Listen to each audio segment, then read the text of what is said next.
Դե ինչ հարգելի հեռուստադիտող, մենք դարձյալ վերադարձանք տաղավար, Նուր հեռուստաընկերության եթերում բարի առավոտն է, մենք ձեզ խոստանում ենք մեր երրորդ հարցազրույցը դարձյալ լինի շատ հետաքրքիր եւ նույնպես մշակութային։ Այսպիսով, Հայաստանի երգի պարիպետական անսամբլը հանդես կգա նոր համերգով, որը նվիրված է բալետի արտիստ, պարուսույց, Հայաստանի մշակույթի վաստակավոր գործիչ Հովհաննես Խաչիկյանի 75-ամյակին։ Թեմայի շուրջ խոսելու ենք Աննա Առաքելյանի եւ Շուշան Խարատյանի հետ, ովքեր պարախմբի արտիստուհիներն են։ Ողջունում եմ ձեզ աղջիկներ եւ շատ հաճելի եւ ուրախ եք տեսնել մեր տաղավարում, քանի որ արդեն 12-ն եւ անց է, ինձ հետաքրքիր է ինչպես եք սկսել ձեր առավոտը մինչեւ տաղավար գալը եւ ինչպես են առհասարակ սկսվում ձեր առավոտները։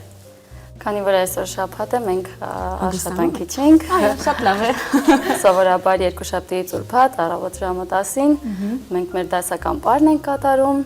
հետո անցնում ենք մեր փորձերին, պատրաստվում ենք կարևոր շաբաթներ եւ կիրակիներ եք ունենում։ Այսինքն հանգստյան չէ ամեն դեպքում։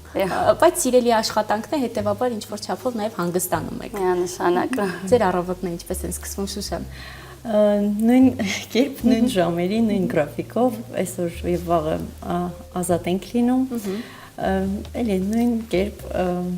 կլասիկա ենք մի հատ պարապում, հետո անցնում ենք բարերին, պատրաստում ենք մեր համերգին։ Շատ այո, եւ քանի որ շուտով համերգն է տեղի ունենալու, պարապմունքները կարծում եմ շատ են։ Եվ հետաքրքիր աղջիկներ առավոտը սկսելու համար սուրճը կամ թեյը պարտադիր պայման են, թե այնուամենայնիվ առանց դրա։ Եթե հասցնում եք, եթե հասցնում եք, այո, շատ լավ ասեցիք։ Շուտով տեղի կունենա նոր համերգ 75-ամյակի նվիրված այն մարդու, ով որ ստեղծել է երգի պարիպետական անսամբլը եւ մեծ այսպես ջանքով եւ եռանդով իր գործունեությունը պետք է ներկայացվի նաեւ ներկայիս արտիստների եւ արտիստուհիների կողմից։ Ինձ հետաքրքիր ինչպես կներկայացնեք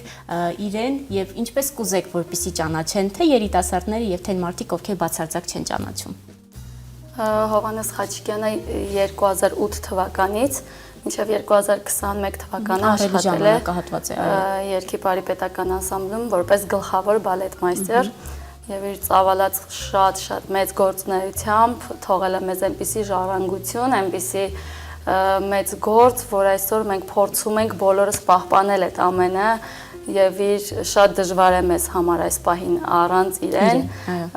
եւ իր կատարած գործը փորձում ենք այս կերպ բարձրացնել եւ իր հիշատակը վառ պահել, ճիշտ է, նա մեզ շատ վաղ թողեց եւ գնաց, բայց մենք փորձում ենք մեր այսքան լավ աշխատանքով միշտ շնորհակալ լինել իրեն։ Հասկացա։ Հետաքրքիր քանի տարի եք ապրել պարոն Խաչիկյանի հետ եւ քանի տարի է ձեզ ղեկավարել։ Բարովեստի ուսումնարանը ավարտելուց հետո պարոն Խաչիկյանը հենց ընտրեցին, որոշեց, որ ընդունվեմ երգի պարիպետական անսամբլ։ Այդպես ընդունվեցի, 12 տարի է ինչ ապրում եմ այնտեղ։ Շատ ուրախ եւ հիշարժան օրեր ենք ունեցել պարոն Խաչիկյանի հետ, ինքը հենց հզոր կերպար էր, որ ուղղակի հպարտանում ենք մենք միայն իրենով, ցավոք այո, մեր հետ չի ինքը։ Բայց հիշողությունները շատ են ու ոնց հասկացա թարմ են իր հետ կապված։ Ես նաև ֆիքսեցի այն 12 տարին, որ դուք ապրել եք, Աննա, դուք էլ եք նույնքան ապրել։ Ես 17 տարի։ 17 տարի, սա ահռելի թիվ է, ինչ խոսք։ Մի փոքր պատմեք նաև ինչպես է ձեզ մոտ առաջացել բարի նկատմամբ սերը եւ ինչպես որոշում կայացվեց անսամբլում հայտնվելու։ Ես 5 տարեկանից ինչ ապրել եմ, քաղաք Սիսիանում եմ ես ապրել։ Այսօր շատ հետաքրքիր է, մեր բոլոր հյուրերը գրեթե մի քանիսը սիսիանցի են ու առանց սյունեցի են, այսօր ինչ որ սյունեցիներով շատ հյուրեր են ունենում, այո։ Այդպես արդեն 8-րդ դասարանից եկա սովորելու, շարունակելու պարարվեստի ուսումնարանը։ Այնտեղից հետո նոր շատ սիրում էի երգի պարի անսամբլը, որոշեցի եւ պարոն Խաչիկյանի հորդորով, այո, ուղղորդել է ձեզ։ Այո, ընդունվեցի երգի պարիպետական անսամբլ եւ մինչ օրս արդեն 12 տարի, սա ահռելի եւ դուք արդեն 17 տարի, ձեզ մոտ ինչպես եղավ։ Ես 2005 թվականին եմ ընդունվել պարարվեստի պետական ուսումնարան, հենց պարոն Խաչիկյանի կուրսում եմ սովորել, դա մեծ պատիվ էր ու երբեք չէի պատկերացնի, որ կլիներ ժամանակ, որ կոնկուրս հայտարարվեց եւ մենք մասնակցեցինք, պարոն Խաչիկյանը շատ մեծ ոգևորություն ապրեց, որ իր սաները իրենց ուժերով անցան այդ մրցույթը եւ կարողացան այդքան ահռելի քանակով ընդունվողների մեջ մենք անցանք 2009 թվականից աշխատում եմ երգի պարիպետական անսամբլում դեռ ուսումնարանը չավարտված արդեն ընդունվել էինք այնտեղ աշխատանքի։ Հետաքրքիր թվեր եք ասում 2009 թվականին ես նոր դպրոց եմ ընդունվել եւ այսպես որ ասում եք իսկապես շատ ահռելի տարիներ են։ Խոսենք համերգային ծրագրից, ինչպիսի համերգ է սպասվում հանդիսատեսին, ինչպիսի պարեր են այսպես ներառված։ Ես կարծում եմ նաեւ այնպիսի պարեր, որն ինքն է բեմադրել, այսինքն մեծ ներդրում ունի դրանց մեջ։ Համերգը տեղի է ունենալու հոկտեմբերի 14-ին ժամը 7-ին օպերա եւ բալետի ազգային կենտրոնում։ Շատ սպասված համերգ է սա մեր համար, շատ պատրաստվում ենք, քրտնաջան աշխատանք է տարվում։ Այո, նրա բեմադրություններն է հիմնականում լինելու, բացումը լինելու է լորվա պատկերներով, Անուշի 3 մասից բաղկացած, բարելու են սասունցիներ, նավասարդ, կապույտ թռչունը, այդպես, հա, հիմնականում նրա բեմադրված պարերն են։ Եվ մինչև տեղի ունենա համերգը, ինչպես են փորձերը ընթանում, ոնց ասացիք, շատ են այդ փորձերը, մեծ ինտենսիվությամբ, քանի ժամ եք պարապում եւ ամբողջ անսամբլն է ներառված համերգին։ Այո, իհարկե։ Մեր պարախումբը, երգչախումբը եւ նվագախումբը մենք ընդհանուր փորձեր ունենք հատուկ, բեմական փորձեր ենք անում, միասնական, շատ մեծ աշխատանք են կատարում բոլորը, ամեն մարդ իր մասնագիտական առումով, այո, որ մեծ պատվով ներկայացնենք մեր մեծ վարպետին։ Ես կարծում եմ այդքան մարդկանց մեկ կետում եւ մեկ գաղափարի շուրջ համախմբելն էլ դժվար չի, որովհետեւ եթե դա նվիրված է Խաչիկյանի 75-ամյակին, կարծում եմ յուրաքանչյուրն էլ միանգամից իր համաձայնությունը տալիս է։ Ինչպես առաջացավ գաղափարը նշելու իր ծննդյան տարեդարձը։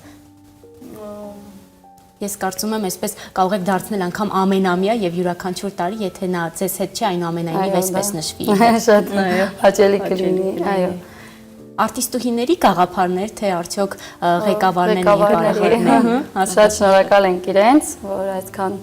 մեծ ողջավորությամբ ու որոշեցին եւ իրականացնում են։ Այո, 2008-ից 2021 թվականներին ղեկավարել է անսամբլը։ Ինչպիսի տարիներ էին սա ձեզ համար, ոնց հասկացա, ամենասկզբից իր հետ եք եղել, եթե դուք 2009 թվականից եք, ինչպես կնկարագրեք այն տարիները, որ աշխատել եք իր հետ եւ իր ղեկավարությամբ։ Ինքը այնքան հզոր, ուրախ, պոզիտիվ անձնավորություններ, որ իր հետ նույն դահլիճում գտնվելը դա մի, չգիտեմ, շատ հաճելի էր։ Ունեցել ենք մենք շատ համերգներ, թե Հայաստանի տարածքում, թե Հայաստանից դուրս այլ երկրներ, շատ մեծ համերգներ ենք ունեցել այլ երկրներում եւ շատ լավ են ընդունել մեզ այլ երկրներում։ Ինքը ձեզ հետ մասնակցում էր, որ երկրում եք վերջին անգամ եղել եւ ինչ շրջագայություններ եք ունեցել այդ ընթացքում։ Սա շատ այսպես երանելի հարց եմ ձեզ տալիս, որովհետեւ վստահ եմ, որ անսամբլը շատ է շրջագայել։ Այո, ես վերջին անգամ Հովհաննես Խաչիկյանի հետ եղել եմ Իտալիայում, դա մեր լավագույն ու շատ լավ տարիներն էր։ Առաջին անգամ 2010 թվականին Եգիպտոս ենք գնացել ու այդտեղից շարունակվեց շրջագայություն, այո։ Հետո ես չեմ եղել արդեն Պարսկաստանում ենք եղել, Թուրքիայում ենք եղել, հետո արդեն մենք ֆիզարցակուրտում ենք եղել, դրանից հետո Պարզ է, այսինքն ինչ որ դադարներ դուք ունեցել եք, այո։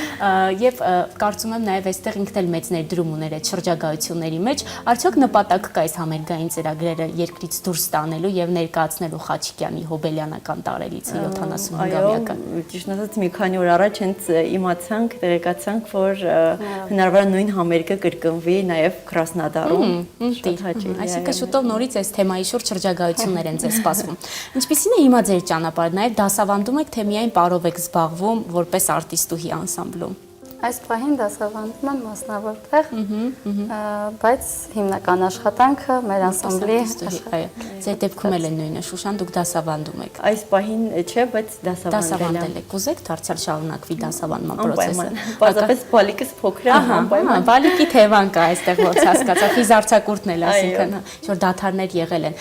Խաչիկյանի հետ կապված հիշողությունները, ինչպես նկատեցի, շատ թարմ են եւ նա նաեւ եղել է բալետի արտիստ։ Մի փոքր կուզեմ նաեւ, եթե դուք տեղյակ եք, ներկայացնեք իր այդ տարիներ, այսինքն նա սովորել է, հետո նոր սկսել է դասավանդել, որպես բալետի արտիստ ծանոթ չեք եղել, բայց մի փոքր կուզեմ պատմեք, ինչպիսին էր եղել եւ իր ստացած գիտելիքներ ինչպես էր օգտագործում որպես ղեկավար եւ պարուսույց։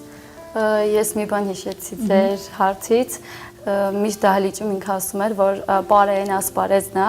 որ երբեք չի ճանաչում ծանոթ բարեկամ, քույր եղբայր, ու միշտ ասում էր, եթե իմ կինը լինի կամ իմ տղան լիներ, եթե սխալ էր, ես իրան տենց դեպք էր պատմել, որ բալետի ժամանակ ասում էր, ես անգամ իմ կնոջը ասել եմ, որ ստեղ պետքա կանգնես, այստեղ պետքա ապարես ու ինքը այդ ժամանակ դասավանդել էր օպերայի եւ բալետի ազգային ակադեմիական թատրոնում, այո, այսինքն խիստ ղեկավարերն այո, ինչ չափով եղել։ շատ խստապահանջ, պահանջկոտ իր գործի նվիրալ էր շատ։ Իսկ դասավանդման իր process երկար էր տևում եւ արդյոք պահանջկոտ էր, որպեսզի ճիշտ անեք, ձգված լինեք։ Ես հիշեցի իմ բարի ուսուցման տարիները մենք էլ նման մի ղեկավար ունեինք, ով լավ ջղայն էր, բայց մենք դե ամեն դեպքում իրեն շատ սիրում էինք։ Ինչպես էր այդ դասավանդման process-ը անցնում։ Գիտեք, անգամ երբ որ ինչ-որ տրամադրություն չէինք ունենում կամ այդ օրը ինչ-որ խնդիր էր եղել, ինքը որ մտնում էր դահլիճ, արդեն ինքնըստինքյան տրամադրությունը փոխվում էր, անհնար էր դրական չտրամադրվել ու պարապել, այո, շատ խիստ էր, պահանջկոտ էր, ու այդ խստությունը բայց մեզ հաճելի էր, որովհետև դրա համար մենք ունենում էինք մաքուր աշխատանք, արդյունքը։ Այո։ Եվ համերգային ծրագրի նորից անդրադառնալով մուտքն ինչպիսին արդյոք ազատ է թե հենց տոմսեր են նախատեսված, մի փոքր կուզեմ այս տեխնիկական մանրամասներն ներկայացնեք։ Տոմսերը վաճառվում են, այո։ Եվ որտեղից կարող է գտնել հանդիսատեսը տոմսեր, օնլայն տարբերակով կարող են գնել, այո, տոմսարկղով կարծում եմ։ Եվ կա արդյոք պահանջարկ հետաքրքրություն նկատում եք դուք տոմսերի վաճառքի հետ կապված, եւ ովքեր են ներկա լինելու հատուկ հյուրերել եք վստահաբար ունենալու կարծում եմ։ Միանշանակ Հովհաննես Խաչիկյանը աշխատել է արտերկրում, մեզ ասացին, որ իր բոլոր դրսի ընկերները, բարեկամները ժամանելու են այստեղ եւ մեծ անհամբերությամբ սպասում են այս մեծ համերգին։ Այո։ Եվ Երգի բարի պետական անսամբլը Խաչիկյանից հետո ինչպիսին է, ովքեր են ձեր ղեկավարներ եւ ինչպես եք դուք նկատում Խաչիկյանի ներդրումը պետական անսամբլում։ Այս պահին ղեկավարում է Սերգեյը, որը մեր հետ նաեւ ապարում էր։ Շատ հաճելի էլի ընկերական ավելի մթնոլորտում շատ հաճելի։ Եվ նույն գործունեությունը ծավալում եք ինչ Խաչիկյանի ղեկավարության ընթացքում շատ ակտիվ համերգային ծրագրեր բացի այս հոբելյանական համերգից։ Լրիվ նույն տեմպով, այո, առաջին գնում։ Բայց աղջիկներ համաձայնվեք, որ Խաչիկյանից հետո կարծում եմ դժվար է եղել նորից վերադառնալ, ինչ որ դադարներ ունեցել եք իր այդ դեպքից հետո, թե նորից միանգամից process-ը ընթացքի մեջ է եղել։ Չէ, շարունակվել է, այո, շարունակվել է։ Եվ համերգային ծրագիրը նորից հիշեցնենք հեռուստադիտողին տեղի կունենա հոկտեմբերի 19-ին 19:00-ին օպերայի եւ բալետի։ Եվ աղջիկներն նաև պատրաստվում են Կրասնոդարում ելույթ ունենալ, այսինքն շուտով ինքը նաև միջազգային Հայաստանի սահմաններից դուրս կգա։ Ես շնորհակալ եմ ձեզ հարցազրույցի համար եւ մաղթենք թե համերգային ծրագրին եւ թե ձեր հետագա գործունեություններին հաջողություն։ Դե ինչ հարգելի հեռուստադիտող, ես հիշեցնեմ, որ հոկտեմբեր ամսին տեղի կունենա նոր հոբելյանական համերգ, որը նվիրված է Հովհաննես Խաչիկյանի 75-ամյակին։ Այսօրվա մեր հարցազրույցներն այսքանն էին, ձեզ մաղթենք հաջողություն, մենք կհանդիպենք ուղիղ մեկ շաբաթից։